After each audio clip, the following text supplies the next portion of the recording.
So it's just a few questions on computer networks for sort of GCSE level. So first question, networks can be installed using wired or wireless technology.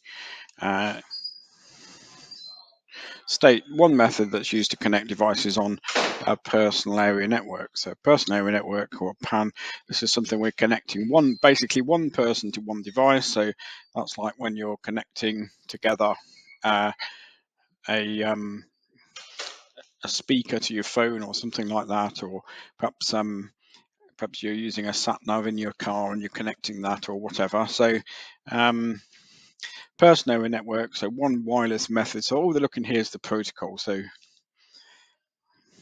Bluetooth is the most obvious one, and yeah, you could say near field communication, NFC, if you wanted to, but Bluetooth is the most obvious one to use. So I would remember that one.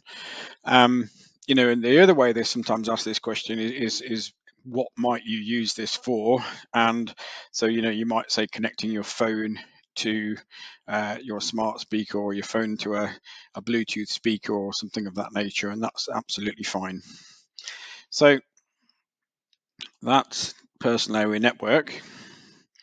So one lozenge to indicate, so these things here called lozenges. The exam board often like to call those lozenges.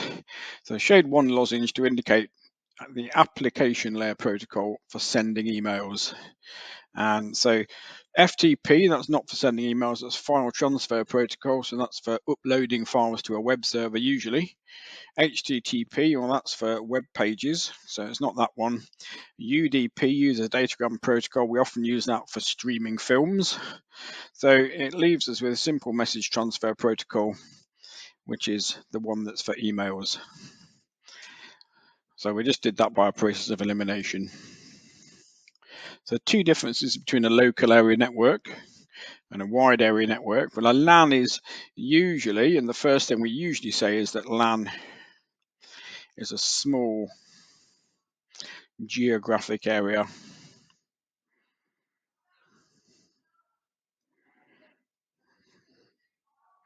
It's a small geographic area. And you can say whereas a wide area network isn't, but it doesn't matter. You've said that, and that's fine. We could go on and say, while a WAN is a much larger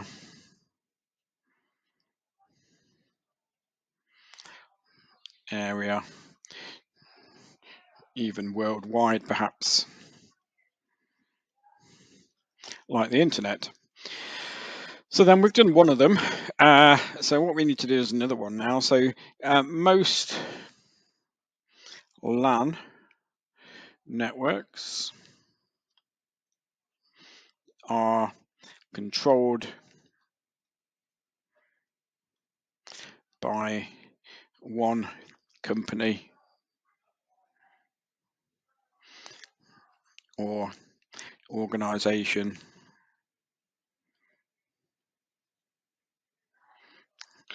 while WAN tends to be many.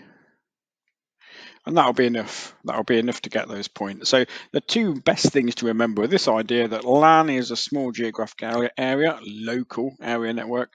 WAN is a much larger one, wide area network. And like an example of a WAN is the internet. So it's often networks connected together. It doesn't have to be the internet. A wide area network could be a number of companies or a number of universities that are linking themselves together. But these days, most people are using the internet to do that. So small geographical area for LAN. Most LAN networks are controlled by one company. So most local area networks are either owned by a single company or a small group of companies that all work together. So like a school would have a LAN, and that would be controlled by the school. Whereas a wide area network, like the internet, tends to be a lot of networks, and they could all be controlled by different people. So there are one or two questions there on networks that we just had a quick look at.